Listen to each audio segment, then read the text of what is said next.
So many of you might remember a few months ago I made a post called Equipping the Force. And so what Equipping the Force is essentially operating under the idea that when the collapse, apocalypse, HATF hits, is that you're going to have a lot of average Joes or just guys off the street that you might need to equip with weapons, armor, fighting load equipment, packs, etc. So equipping the force is taking into the fact and consideration that the mail won't be running. So you really only can pull from resources that are around you. So for this video, what I did was I picked 2 stores that I was allowed to go to, and that's whatever their current inventory was, that's just what I had to work with. So first I picked a local military surplus store. It's not too far from me, it's like half a mile down the road. And I was able to pick up some uniforms. So this top cost me $7 and the pants were $15. Good M81 Woodland. It might not be the most effective camouflage, but for what we're doing, it's gonna work. And then after that, I picked up this flick and these double M4 pouches and 2 canteen / general purpose pouches on each side. And they gave me this whole set for $40. Then I went to the other side of the store where they had a bunch of packs, rucks, things like that. They had this ACU Molly 2 assault pack, or a 3-day pack. I gave him the good old spray paint treatment. He looks pretty good now, and I was able to get him for $20. I don't think for a pack this good, you're not going to really beat $20. And you heard me earlier say the other store I picked was Academy. Well, part of the reason that is that I was unsure if the military surplus store would have all the camping or sustainment equipment I would need to get the job done. So I kind of picked them just in case, and I ended up being correct. Because I was looking for a boonie cap and they didn't have any in my size. They actually had very few in general. So while I was at Academy, I picked up this boonie. I use it for work as well. Now these, it's plain cotton boonie. I haven't cut them or anything because I'm still going to use them when I'm mowing the yard, things like that. But I mean, these run for 15 bucks. Not expensive whatsoever.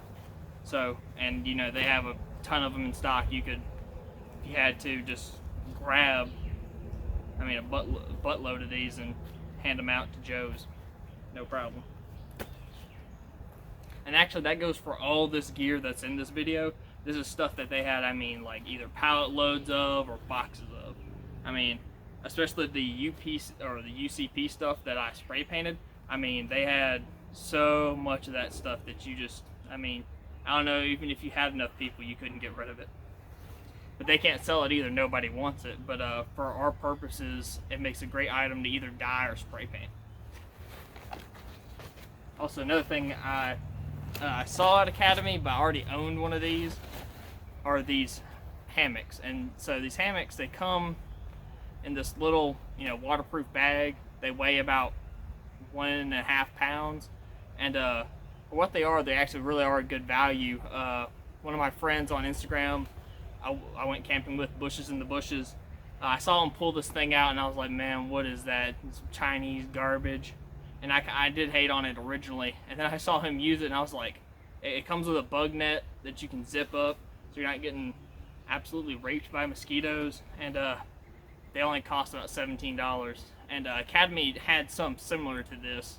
I wasn't gonna go out and buy one when I already, have one. But like I said, $17 for one of these. Pretty good deal.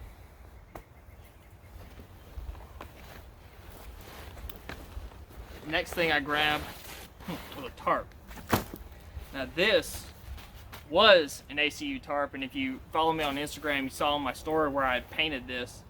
This is a 7-foot by 6.5-foot tarp, and it was almost in new condition. Besides the fact that it was ACU, this thing's lightweight, weighs hardly anything. It's got nice grommets. It's got some tie-offs already, bungee tie-offs already on it. Also, another good deal, I paid $20 for this. So for a tarp, I don't think you really can beat that, especially for a military grade tarp.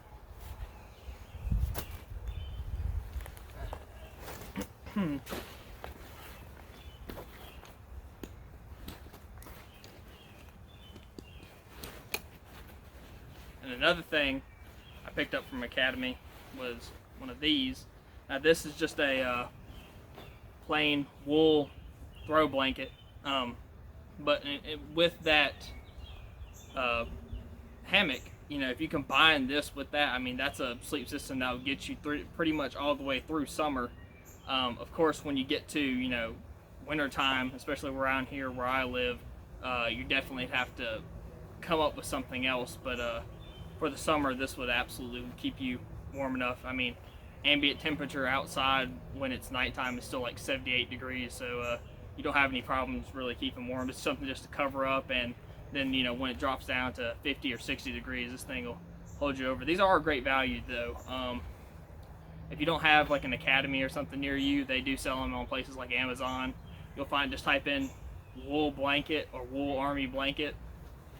They have them. They're like usually 80% wool, 20% mystery Chinese meat, but great value. They are a little heavy though. That's the one thing I will say. They are a little heavy. I'm actually gonna stuff this back in here.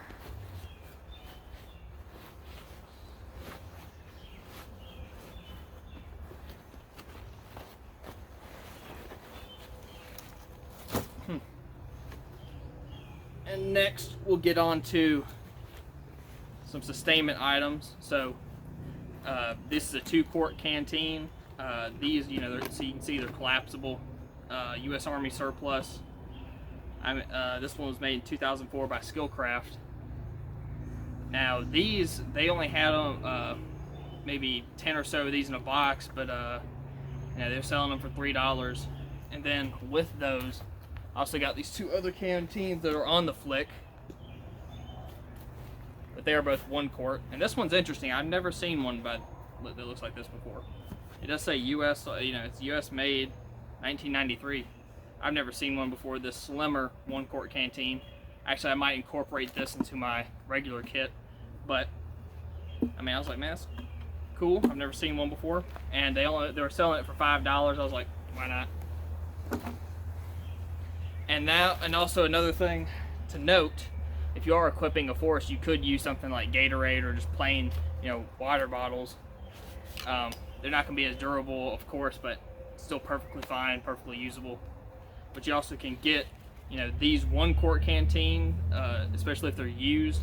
They were selling some that they were pretty scratched up for $1, or like this one, the ones that are in better condition for $2.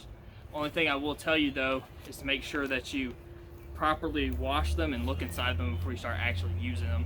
What I like to do is fill them almost up to here with water, then put a few drops of bleach in, shake it up, and let it sit like that for a little while, pour it out, and actually let it aerate and rinse it a couple more times with purified water before I actually use them.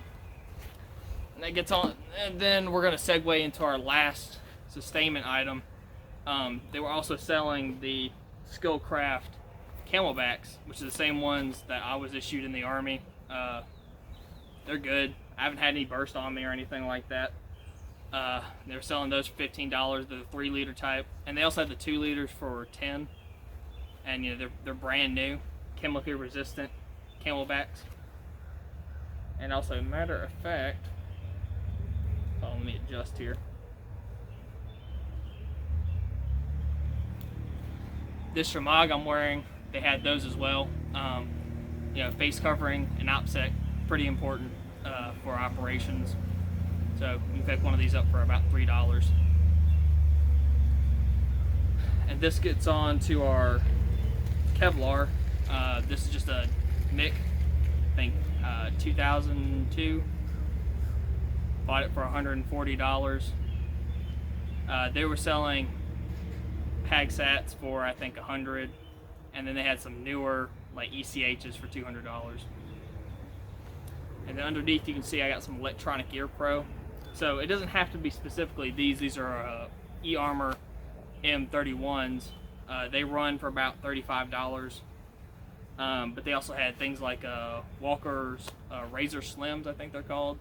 And those were about $32, I believe. I do like these a little bit more because the ear shape isn't so slim, and they are IPX6 waterproof.